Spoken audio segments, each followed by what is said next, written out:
As a young girl, climbing was all about having fun. Film jou.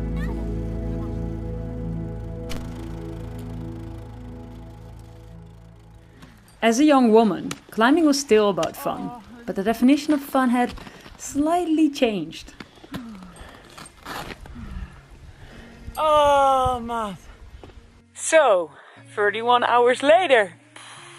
Just in time for the sunrise. Yeah, at least we get a really nice view. So what was your least favorite about this trip? Ooh. Quite a few things. For me, climbing has always been a way to express, develop, and push myself. Wow, what a route! But the more serious I became, the harder it was to find the right partner. To find someone with the same level, motivation, and experience. Let alone someone who's also a woman. Oh, look at that view! Pretty awesome! This film is about my search for that partner. Or at least, that's what I thought. Like many other female climbers, I climb with men. On weekends, on holidays, in the Alps, on expedition, just basically always. Oh, ik heb het fucking koud, maat. But to be honest, climbing with men wasn't that bad either. Maybe it was even good. My male partners became friends, we climbed, we laughed. Life was good. We gaan lekker kiezen hier doen. Misschien doen ze dat daar ook. Ja. Climbing with men also didn't really keep me from talking about having my period or the struggles of peeing in the mountains as a woman. Fuck, that is so annoying. These men who can pee so easily without getting snow in their pants, freezing their asses off. I'm just jealous. And for sure I'm not alone. The more my partners considered these typical female struggles a taboo or felt awkward about it, the more willingly and loudly I shared. I think, more than anything else, just to make a point. And honestly, I enjoyed it, balancing on the edges of people's boundaries. I had everything I wanted, and yet I kept feeling this deep, longing desire. A desire for someone I hadn't met yet. A partner that would fit the puzzle perfectly. I wanted to do what I love most with other women. I wanted to share my struggles, to be understood without words, to feel accepted, to be seen. Maybe I just wanted to be me. Trying to find my place in society, I more and more realized all the things I was doing because someone else wanted it from me.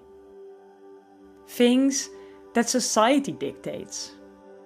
Or do I let society dictate? There are so many rules for how we, women, have to look and behave. You know, I always shave my legs, but I never really understood why.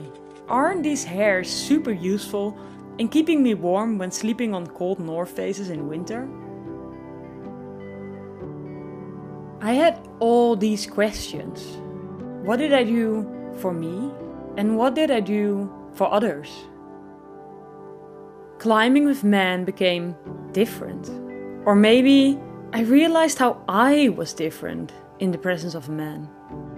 If I knew where to go, but my male partner wasn't sure, I also started to doubt. I even struggled to claim the crux pitches, just because a man claimed it more. I started accepting their ideas, even if they weren't always mine. Somehow, I underestimated myself, and I put myself second. Is this what it looks like to fit in our society? Even if the cost is losing myself? Was my search for this perfect female partner actually a search for my own place in society? Or even more, was it a search for myself? I became angry and frustrated. Maybe more about myself than my surroundings. Where was this strong, independent woman?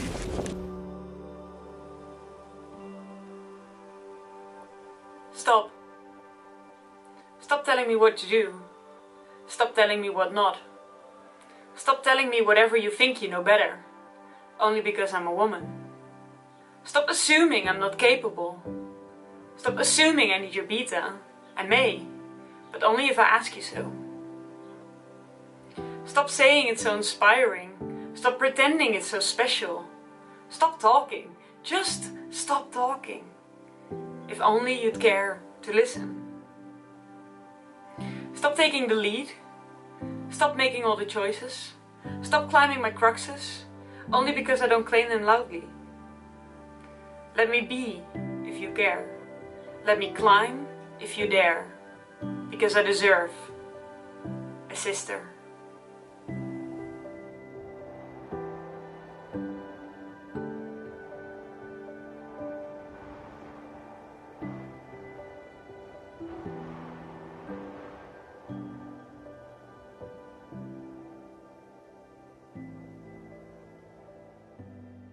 Morning, Faye.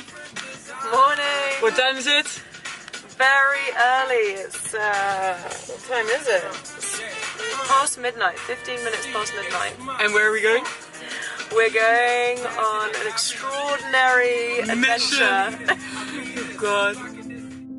When two friends told me the conditions were looking good on the south face of the Grandes Jorasses, I had never heard of any route on this face. And the information that we found online was very limited. So I was super keen to go and check it out, going for the adventure, the unknown. So we left Chamonix at midnight and drove through the tunnel to the Italian side of the Mont Blanc Massif. We put on our shoes, and after some hours of approach in the darkness, we immediately arrived at what was the crux of the route, this big overhanging serac of inconsistent snow above a blank slab. Faye tied in the rope and tried first, but her ice axes had slipped, not getting any grip in this inconsistent snow there. So it was up to me to give it a try.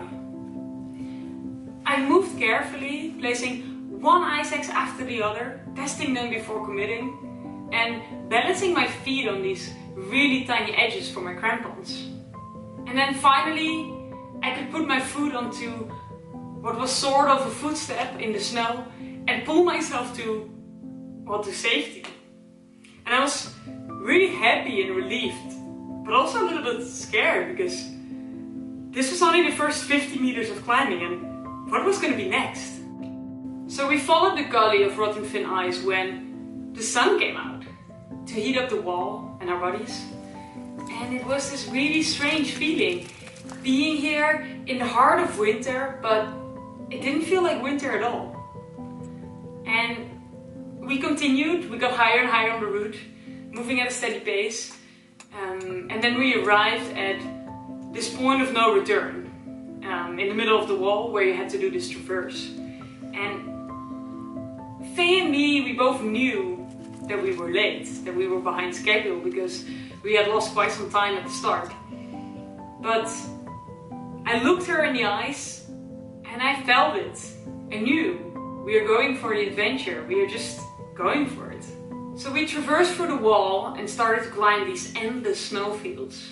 But also here, the wind started to pick up, blowing straight through all the layers of clothing that we had. It became cold, darker. Where before it had felt like summer, here winter was really slapping us in the face. So we slowed down considerably. The cold, the darkness, the fatigue, the altitude, the wind. It was all really grim. But it also meant that we were all the happier when we finally set foot on the summit. And I hugged Faye and I knew we had climbed the Phantom.